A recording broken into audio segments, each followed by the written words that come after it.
The rain drummed a relentless rhythm against the window pane of the small, cramped apartment, a sound that usually brought Jane comfort, but tonight felt like an omen. Inside, the air was thick with the scent of cheap vanilla candles and the lingering aroma of the beef stew John had spent hours simmering. It was Jane's 20th birthday, a milestone that felt heavy with the transition from girlhood to a womanhood she didn't quite feel ready for. Across the small wooden table, her father sat, his face a map of deep-set lines and weathered skin, illuminated by the flickering yellow light of a single cupcake. John was a man of few words, a laborer who smelled of sawdust and hard work. For as long as Jane could remember, it had just been the two of them. Her mother was a beautiful, tragic ghost in her mind, a woman who had died bringing her into the world, leaving behind only a blurred photograph and a lingering sense of loss that John filled with quiet devotion. He had worked double shifts at the warehouse and spent his weekends doing odd jobs just to ensure Jane had books for school and a warm coat in the winter. He was her anchor, her protector, the only person in the world who truly knew her. "Make a wish, Janie," John said softly, his voice gravelly from years of breathing in the dust of construction sites. His eyes, usually tired, sparkled with a rare, genuine warmth. Jane closed her eyes, thinking of the simple life they led. She wished for his health, for a day where he wouldn't have to come home with aching joints, and for the strength to give back to him everything he had sacrificed. She blew out the candle, and for a moment, the room was plunged into a soft, blue darkness. The silence was broken not by their laughter, but by a sharp, rhythmic knocking at the door. John's posture shifted instantly. The warmth in his eyes vanished, replaced by a cold, sharpened alertness that Jane had never seen before. He didn't move toward the door. He stood up slowly, his hand instinctively reaching for the heavy iron skillet on the counter. "Stay behind me," he whispered. Jane felt a chill crawl down her spine. "Dad, it's probably just the neighbor. The mail gets mixed up sometimes." But John didn't answer. He approached the door with the silent, predatory grace of a man who had spent a lifetime expecting an ambush. He peered through the peephole, and his entire body went rigid. The color drained from his face, leaving him looking older and more fragile than Jane had ever imagined. Slowly, as if moving through deep water, he unlocked the door. Standing in the hallway was a woman who looked like she had stepped out of a different universe. She wore a tailored charcoal coat that cost more than their apartment's yearly rent. Her hair was swept back into a perfect, silver-blonde bun, and her eyes, sharp, emerald, and calculating, fixed immediately on Jane. 20 years, the woman said, her voice like silk over broken glass. "You've done a remarkable job of hiding, John, but the world is getting much smaller." "Elena," John breathed, his voice a ghost of a sound.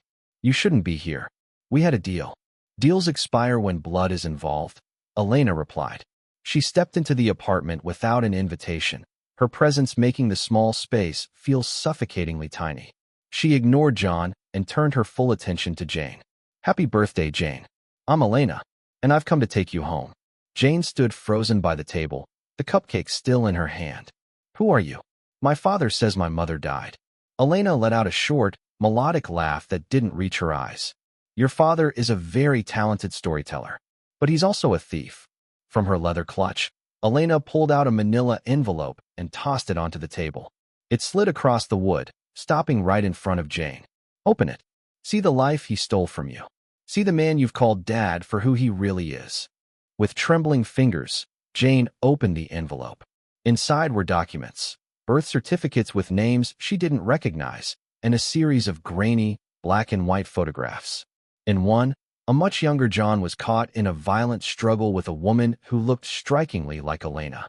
They were in a courtyard, and in the background, a small child was being hoisted into a car. "That was the day he took you," Elena said, her voice dropping to a theatrical whisper. "He was an associate of our family, a man trusted with our most precious cargo. But he turned.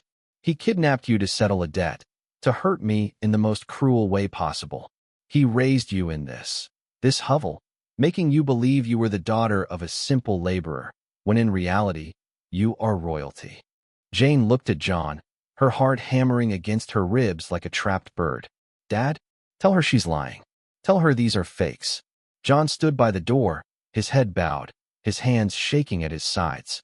He didn't look at her. He didn't deny it. The silence stretched between them, turning the air into lead. I did what I had to do to keep you safe, Jane, John finally whispered, but the words felt hollow, like a confession. Safe? Jane screamed, the sound tearing from her throat. You kidnapped me? You lied to me every single day of my life. My whole life is a lie. The betrayal tasted like copper in her mouth. Every memory of him holding her when she was sick, every sacrificed meal, every word of comfort was now tainted by the image of him tearing her away from her real family. She looked at the man she loved and saw only a stranger, a criminal who had played the role of a hero. He's a monster, Jane, Elena said, reaching out a gloved hand. He took 20 years of your life. He took a mother from her child. Don't let him take another second. My car is outside. Your real life is waiting. Jane looked at the small, pathetic apartment. She looked at the man who wouldn't meet her gaze. The grief was so intense it felt like a physical weight, crushing the breath from her lungs. She grabbed her purse, the farewell already written in the coldness of her eyes. I never want to see you again, Jane said to John. She didn't see the tear that escaped his eye as she turned her back on him. She didn't see the way his shoulders slumped, the weight of 20 years of secrets finally breaking him. She only saw the open door and the promise of a truth that felt, in that moment, like the only thing worth having. As she stepped out into the rain with Elena, the golden cage of her childhood didn't just crack. It shattered into 1,000 jagged pieces. The luxury sedan glided away from the curb, its tires whispering against the wet pavement as the small, dilapidated apartment building vanished into the gray mist of the rain. Inside the car, the air was climate-controlled to perfection, smelling of expensive leather and a floral perfume that Jane found suffocatingly sweet. She sat pressed against the door, her eyes fixed on the window, watching the only world she had ever known disappear. Her heart felt like a hollow chamber, echoing with the final, cold words she had spat at John. Beside her, Elena sat in regal silence, her gloved hands folded perfectly in her lap. She didn't try to comfort Jane, and for that, Jane was perversely grateful. Any touch from this elegant stranger would have felt like an intrusion on the raw, jagged grief currently tearing through her chest. Jane's mind was a storm of flickering images. John teaching her to tie her shoes. John working through a fever to pay for her school trip. John's calloused hands gently tucking a loose strand of hair behind her ear. Every memory was now a poisoned dart, tainted by the revelation that he was a kidnapper who had built their bond on a foundation of stolen time. Where are we going? Jane finally asked, her voice sounding small and brittle in the plush interior. To your home, Jane, Elena replied without turning her head. A place where you don't have to worry about the cost of the heater or the quality of the bread. A place where you belong. As they moved toward the outskirts of the city, the urban sprawl gave way to iron gates and towering stone walls. The car slowed as they approached a massive security checkpoint. Men in dark suits with earpieces exchanged a few words with the driver, their eyes scanning the interior with a clinical coldness that made Jane shiver.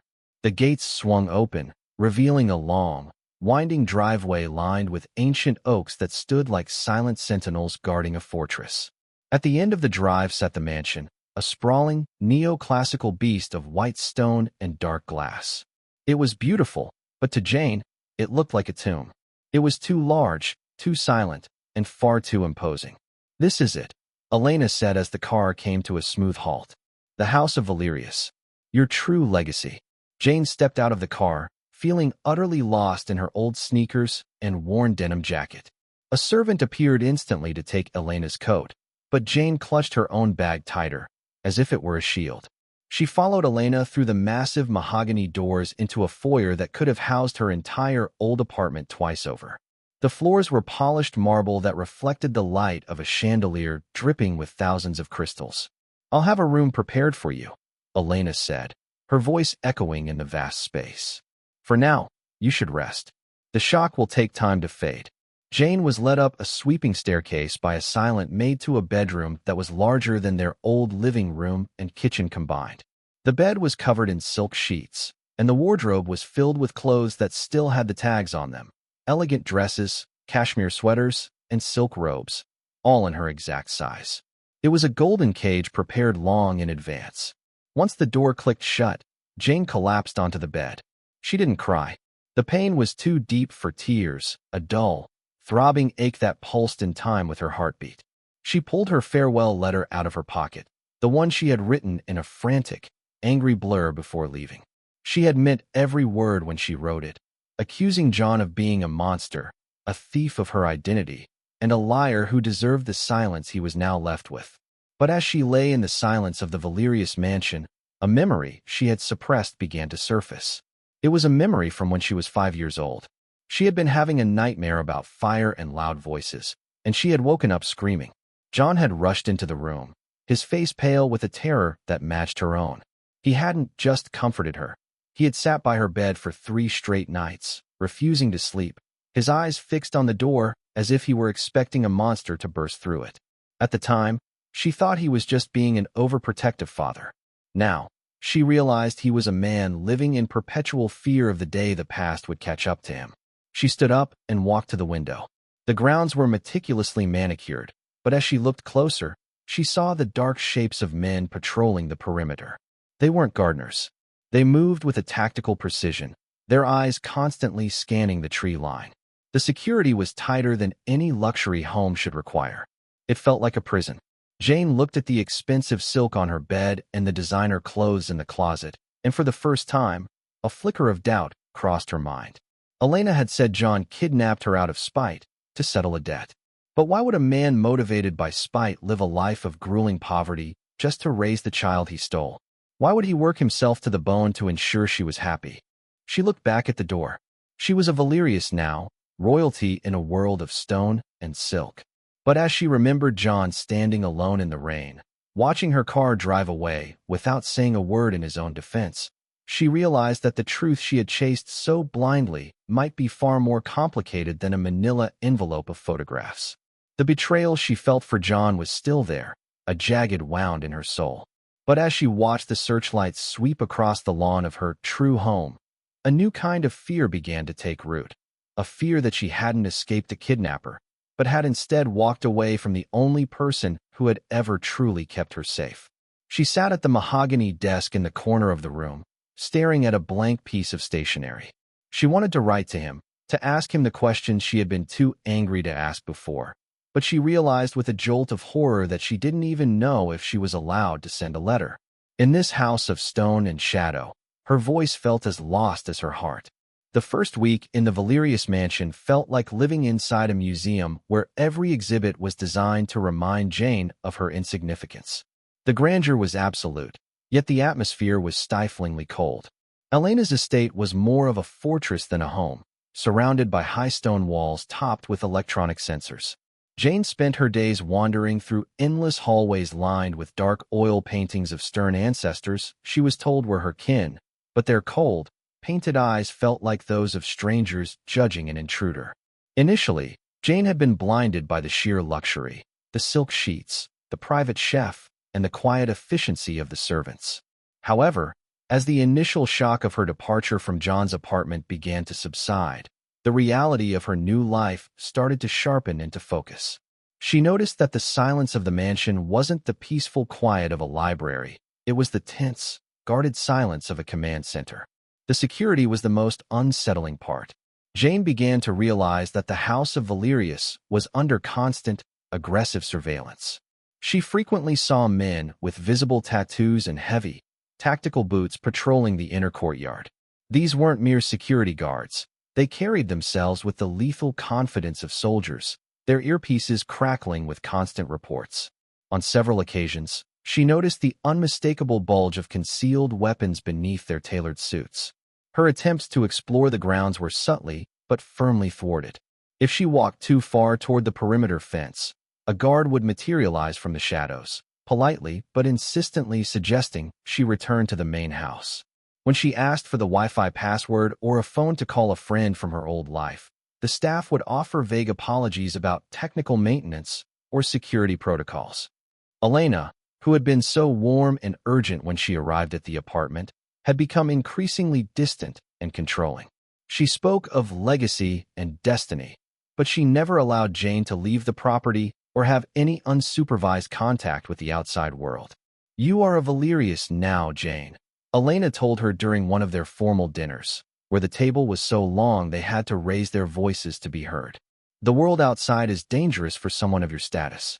There are people who would use you to hurt our family. This is for your protection. The word protection sounded like a hollow echo of the things John used to say. But John's protection had meant staying home to guard her bedroom door during a thunderstorm. Elena's protection meant iron gates and men with guns. One afternoon, while wandering through the library, Jane found a local newspaper tucked under a pile of magazines. It was dated from 2 days after her arrival. She scanned the headlines, searching for anything about a kidnapped girl or missing person. Instead, her heart skipped a beat when she saw a small, blurry photograph on an inner page. It was a picture of their old apartment building, cordoned off with police tape. The caption mentioned a routine investigation into a local laborer, but no names were listed. She felt a surge of nausea. Had she truly ruined John's life? She remembered the farewell letter she had left him, a letter filled with venom and accusations of betrayal. She had called him a monster, yet as she looked out at the armed guards standing beneath the willow trees on the estate, she wondered if the real monsters were the ones who lived behind marble walls. Her room, while beautiful, had begun to feel like a cell. She spent hours sitting by the window, clutching the old, worn locket John had given her for her 16th birthday. Inside was the blurred photo of the woman he claimed was her mother. Now, Jane stared at it with new eyes. Was this truly a stranger John had used to deceive her, or was there another layer to the story Elena wasn't telling her? The nights were the hardest. In the silence of the mansion, she could still hear the rain drumming on the roof, reminding her of the night she walked away. She thought about John's calloused hands and the way he would save the best piece of meat for her even when he was starving. Elena offered her diamonds and silk, but there was no warmth in her touch, no genuine love in her eyes. Everything in the house of Valerius felt transactional, a price paid for her presence. One evening, Jane decided to test the limits of her confinement. She waited until the mansion was quiet and slipped out of her room, moving barefoot down the marble stairs. She headed toward the back entrance, hoping to find a gap in the security rotation. But as she reached the heavy oak doors leading to the gardens, she heard voices coming from Elena's private study nearby. The door was cracked open just an inch. Jane froze, her breath hitching in her throat. "He's still lurking," a deep, gravelly voice said. Jane recognized it as one of the lead security officers. "The old man is tougher than he looks. He's been spotted near the perimeter 3 times this week." "He's a ghost," Elena's voice replied, sharp and devoid of the elegance she performed for Jane. "He has nothing left. No home, no money, no identity. He knows the consequences if he tries to breach the wall. If he gets too close, handle it." We can't have Jane questioning her new reality. Jane felt the floor tilt beneath her. They were talking about John. He wasn't just a kidnapper who had moved on. He was here, risking everything to stay near the wall. And Elena's words, "handle it," sent a wave of pure terror through Jane's soul. She realized then that her life in the house of Valerius wasn't a homecoming. It was a kidnapping in reverse. She had been lured by the promise of truth, only to find herself trapped in a world of stone and shadows where her mother was more concerned with control than love. As she crept back up the stairs to her silk-covered bed, Jane realized she had to find a way to reach the man she had so cruelly cast aside. She had to know the real truth before Elena handled the only person who had ever truly loved her. The grand facade of the Valerius mansion had finally begun to crumble in Jane's mind, revealing the jagged, dangerous truth hidden beneath its marble floors and silk tapestries. For days, she had lived as a bird in a gilded cage, but the overheard conversation between Elena and her head of security had changed everything. She was no longer a long-lost daughter finding her way home. She was a prisoner of war in a conflict she didn't yet understand. Determined to find the truth, Jane waited until the deepest part of the night, when the mansion was hushed and the shift change of the guards created a brief window of opportunity. She slipped out of her room, moving with a ghost-like silence she had learned from years of living in a small apartment where every floorboard creaked. Her destination was the Forbidden Wing, a section of the house Elena had strictly warned her to avoid, citing ongoing renovations and sensitive family archives. Jane navigated the shadows, her heart hammering against her ribs like a trapped bird. She reached the heavy mahogany doors of the west wing and pressed her ear against the wood. Silence. She turned the handle, expecting it to be locked, but it yielded with a soft, ominous click. Inside, the air was different, heavy with the scent of stale cigarette smoke and the ozone of high-end electronics. This wasn't a library or a storage room. It was a command center. Banks of monitors lined the walls, flickering with live feeds from dozens of cameras positioned across the city. Jane's breath hitched as she saw a grainy image of her old apartment building, still under surveillance. As she moved deeper into the room, she found a large mahogany desk covered in maps and dossiers. Her trembling fingers reached for a folder labeled Project Legacy. Inside, she found the horrific truth that Elena had gone to such lengths to bury. Elena was not a grieving mother who had lost her child to a kidnapper. She was the calculating head of a major drug cartel, a criminal empire built on fear and blood. The documents revealed that 20 years ago, Elena's operation had been the target of a massive, multi-agency police raid. The mansion she had been raised in was actually a fortress that had been under siege. Jane found a series of older, classified police reports tucked into the back of the folder. They described a young man named John, a low-level driver for the Valerius family who had no criminal record. On the night of the raid, as the police closed in and the cartel leaders prepared to use their own children as human shields, John had made a choice. He hadn't kidnapped Jane. He had rescued her from a police raid 20 years ago to save her from a life of crime, violence, and the certain death that awaited her in the crossfire. John had taken a toddler into the night, abandoning his identity and his future to ensure she would never know the stench of the world Elena ruled. He had raised her in poverty not because he was a thief, but because he was a man in hiding, sacrificing every comfort to give her a life that was clean, honest, and safe. Every lie he had told her was an act of love, a desperate attempt to keep the darkness of her true lineage from ever touching her soul. You were never supposed to see this, Jane. The voice was like cold steel against her neck. Jane spun around to find Elena standing in the doorway, the soft yellow light from the hallway casting long, predatory shadows across her face. Gone was the elegant, long-lost mother. In her place stood the monster Jane had finally unmasked. I saw the reports, Elena, Jane said, her voice shaking with a mix of terror and fury. You didn't want me back because you loved me. You wanted me back because I'm a Valerius, because I'm an asset, because you couldn't stand that he took something you thought you owned. Elena stepped into the room, her eyes narrowed and cold. Ownership is the only thing that matters in this world, Jane. John was a servant who forgot his place. He stole a legacy. He thought he could turn a princess into a peasant. But blood always calls to blood. He didn't steal my life. Jane spat, the realization of her own monumental mistake washing over her in a wave of agony. He saved it. He gave me 20 years of peace while you were building a kingdom on poison. You're not a mother. You're a monster. Elena's face contorted with a flash of genuine rage. She raised her hand and struck Jane across the face, the force of the blow sending her staggering against the desk. You will learn respect, Jane. You will learn that in this house, there is no such thing as safe without my permission. Elena turned to the guards who had appeared in the shadows behind her. Take her to her room. Lock the door. If she so much as looks at a window, she is to be moved to the basement. And find that old man. If he's still breathing by sunrise, it will be your heads. Jane was seized by the arms and dragged from the room, her screams echoing through the cold, marble hallways. As the heavy oak door of her bedroom was slammed and bolted from the outside, the luxury of the house of Valerius officially vanished. The silk sheets felt like shrouds, and the designer clothes in the closet looked like the costumes of a prisoner. She collapsed against the door, the weight of her betrayal of John crushing the breath from her lungs. She had left him in the rain, called him a monster, and walked into the arms of the very devil he had spent 20 years protecting her from. Jane realized she hadn't returned to her mother. She had entered a lion's den, and the only man who could save her was the one she had so cruelly cast aside.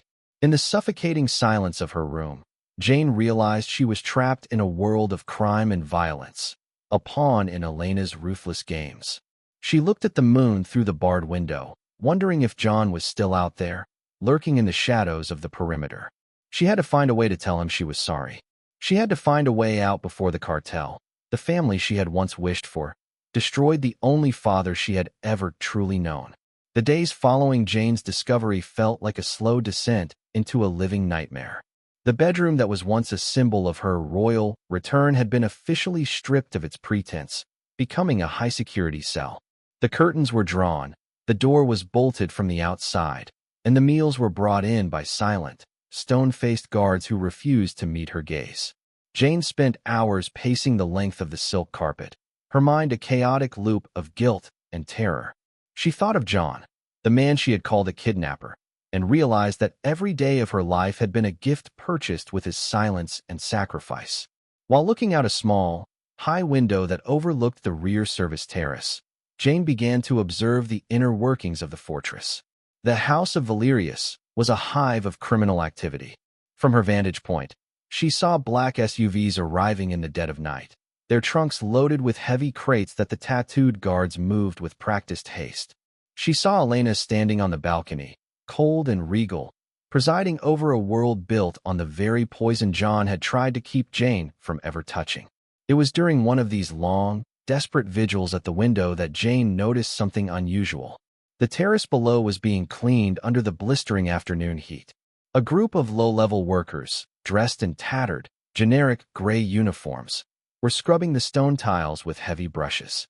They were treated with utter disdain by the cartel guards, who occasionally kicked at their buckets or shouted insults to speed them up. One worker, in particular, caught her eye. He was an old man, his back hunched and his movements slow, as if every stroke of the brush cost him a great deal of physical pain. He wore a wide-brimmed hat pulled low over his face, shielding him from the sun and the cameras. Jane watched him for a long time, moved by a strange sense of familiarity in the way he carried himself, a quiet, dogged persistence that she had seen every day of her childhood. The worker paused to wipe sweat from his brow, and for a split second, he tilted his head upward toward her window. Jane's heart stopped, her breath catching in her throat so sharply it hurt. Beneath the grime and the shadow of the hat, she recognized the eyes. It was John. The shock was so intense, she almost cried out, but she forced herself to shrink back into the shadows of her room. John had infiltrated the mansion, the very heart of the Valerius Empire. He hadn't just been lurking at the perimeter, he had taken the lowliest, most invisible job possible to get inside. He was enduring the daily abuse and humiliation of the cartel guards, camouflaging himself as a silent janitor, just to stay near her. Tears blurred her vision as she watched him return to his work, his hands, the same calloused hands that had made her birthday stew, now scrubbing the stones of her mother's drug fortress. He was a ghost in the machine, waiting with a soldier's patience for the perfect moment to save the daughter who had so cruelly betrayed him. Jane realized then that John's love wasn't a loud or flashy thing. It was a silent, unbreakable force. He had spent 20 years protecting her from a distance, and now he was risking a brutal death to protect her from within. The irony was a jagged blade in her chest. She had run to Elena seeking a mother's love and found a prison, while the man she had cast aside was currently scrubbing floors in the heat just to be within 100 yards of her. Her fear for him was now greater than her fear for herself. Elena's guards were everywhere, and their orders were lethal. If the old man was found, he was to be handled permanently. Every time a guard walked past John on the terrace, Jane's heart hammered against her ribs, expecting a gunshot or a shout of discovery. But John remained invisible, a master of the shadows he had lived in for 2 decades. Desperate to communicate, Jane waited until the guards at her door were distracted by a loud argument in the hallway. She took a small scrap of paper and an eyeliner pencil from her vanity. She wrote only 3 words, "I am sorry." She folded the paper tightly around a heavy coin from her nightstand. She returned to the window. John was directly below now, moving his bucket toward the edge of the terrace. With a trembling hand, she pushed the paper through the narrow gap in the window frame. It fell silently, landing just inches from his hand. Jane watched, her pulse thundering in her ears. John didn't look up immediately. He continued scrubbing for several seconds, his movements rhythmic and steady. Then, as he reached for his bucket, his hand swept over the paper, palming it with the speed of a magician. He tucked it into the sleeve of his uniform without a single break in his stride. He didn't look up again, but as he moved to the next section of the terrace, he tapped his chest twice.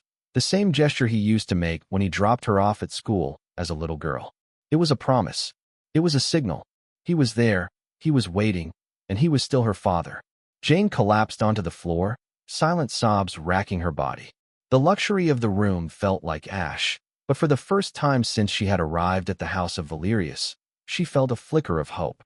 She was in a den of monsters, but the most dangerous man in the world was currently cleaning the floors, and he was there for her. She had to stay strong. She had to be ready. The janitor was watching, and the shadows were finally beginning to move in her favor. The atmosphere within the house of Valerius grew electric as night fell, heavy with the scent of an approaching storm and the chaotic energy of a massive drug shipment preparing to depart. Elena stood on the grand balcony, her attention fixed on the fleet of black SUVs being loaded with precision. This distraction was the opening John had been waiting for. Inside her locked room, Jane sat in the shadows, her heart hammering a frantic rhythm against her ribs. She had seen the signal from the terrace. She knew this silent janitor was no longer just watching. He was moving. The escape began not with a bang, but with the subtle flickering of the mansion's power grid. John, drawing on the technical skills he had kept hidden for 20 years, had found the main breaker in the basement tunnels. As the crystals in the great chandeliers dimmed and the electronic locks hummed into a neutral state, Jane heard the heavy bolt on her door click open. She didn't wait. She pushed through the mahogany barrier and stepped into the dim, emerald-lit hallway. She moved like a ghost, following the map of service corridors John had subtly indicated in his tap on the terrace. She reached the service elevator, and as the door slid open, she found herself face-to-face with the hunched figure in the gray janitor's uniform. He straightened, the aged mask falling away to reveal the sharp, lethal focus of the man who had raised her. There were no words, only a fleeting, tight embrace that spoke of 20 years of love and 1 week of devastating regret.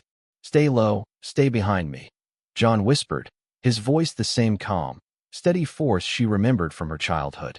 They navigated the labyrinth of the mansion's underbelly, moving through dark, damp tunnels and narrow maintenance shafts. John moved with a tactical precision Jane had never suspected, his eyes constantly scanning the dark for the infrared glow of searchlights or the shadow of a patrol. They were nearly at the perimeter when the silence was shattered by the sharp crack of a radio and the heavy thud of tactical boots on the floor above. "They've found the room is empty," John hissed, grabbing Jane's hand and pulling her into a service alcove.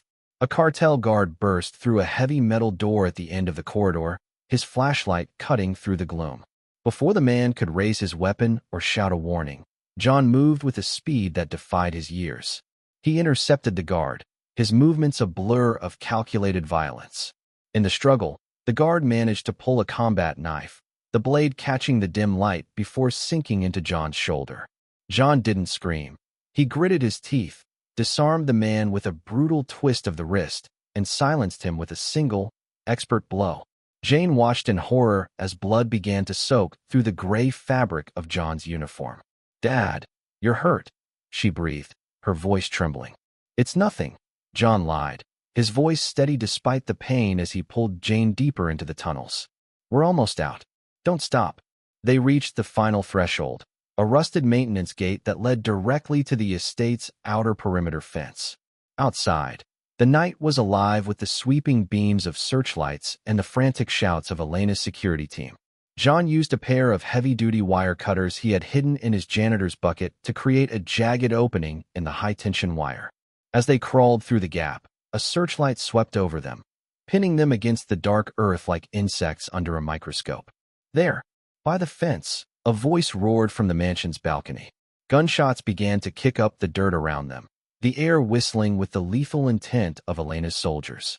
John didn't hesitate. He shoved Jane toward the dark tree line, shielding her with his own body as they sprinted across the open ground. He moved with a limp, the wound in his shoulder slowing him down, but his focus remained entirely on Jane's safety. "Keep running, Jane. Don't look back," he commanded as they plunged into the thick, tangled brush of the woods. Behind them, the house of Valerius was a chaotic storm of sirens and lights, the drug fortress finally realizing its prize had escaped. They pushed through the dense undergrowth, the thorns tearing at their clothes and the darkness swallowing them whole. John's breathing was heavy and ragged, but he didn't stop until the sounds of the mansion were a distant, fading echo. In a hidden ravine deep within the woods, they finally paused. John slumped against an old oak tree, his face pale in the moonlight, his hand clutching his blood-soaked shoulder. Jane collapsed beside him, her hands shaking as she tried to stem the flow of blood with a strip of her silk robe, the last piece of the Valerius luxury she would ever touch. "I'm sorry, Dad," she sobbed, the weight of her betrayal finally breaking her. "I should have known. I should have trusted you." John reached out his uninjured hand, his fingers cold, but his touch as gentle as it had been on her 20th birthday. "I didn't raise you to be a prisoner, Jane. I raised you to be free. Everything else, it doesn't matter." As the first low rumble of thunder echoed through the valley, Jane realized they were still in the lion's den, but they were finally together. The great escape had begun, and though John was bleeding and the cartel was hunting them, she felt safer in this dark ravine with the silent hero than she ever had in the marble halls of her mother's mansion. They had broken through the perimeter, and now they had to find a way to disappear forever. The first pale light of dawn began to bleed through the canopy of the dense forest, casting long, skeletal shadows across the mossy ground where Jane and John had sought refuge. The air was cold and damp, smelling of pine needles and the iron scent of the blood that had soaked through John's makeshift bandages. He leaned heavily against the trunk of an ancient oak, his face a ghostly pale in the moonlight, but his eyes remained fixed on the horizon, watching for any sign of Elena's hunters. Jane moved with a quiet, frantic urgency, using the last remnants of her silk robe to tighten the compress on his wounded shoulder. "We have to keep moving, Janie," John whispered, his voice a ragged shadow of its usual strength. They pushed deeper into the woods, navigating the uneven terrain as the sounds of sirens and searching helicopters finally began to fade into the distance. Every step seemed to cost John a great deal of physical pain, his limp becoming more pronounced as the adrenaline of the escape ebbed away. Yet, he refused to stop, his focus entirely on putting as much distance as possible between Jane and the drug fortress. As they reached a narrow, overgrown logging road at the edge of the forest, Jane spotted a silhouette hidden beneath a pile of brush and dead branches. It was a dusty, old sedan, its paint faded by years of neglect, but its engine surprisingly responsive when John produced a set of keys from the lining of his janitor's uniform. This car was his final contingency, a piece of his old life he had kept buried for decades for a moment just like this. Jane helped him into the passenger seat, her hands shaking as she took the wheel for the first time in a world that no longer felt familiar. As the engine hummed to life, she looked at the man beside her, the silent hero who had lost his home, his identity, and nearly his life just to reclaim her from the den of monsters. "Where are we going?" she asked, her voice steadying as she pulled the car onto the road. "Somewhere they can't find us," John replied, his head resting against the glass. "A place where the name Valerius doesn't mean a thing."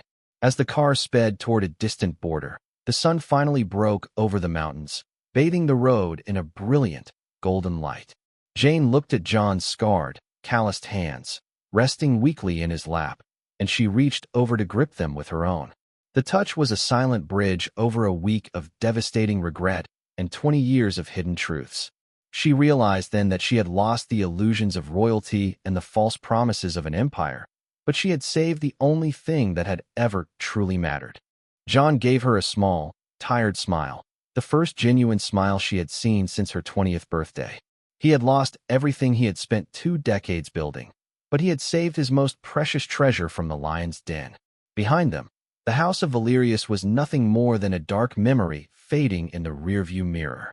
Ahead of them lay a new horizon, a blank page where they could finally begin a life that was clean, honest, and entirely their own. Jane drove on into the light, finally understanding the depth of a father's silent sacrifice and the unbreakable strength of the bond they had fought so hard to restore.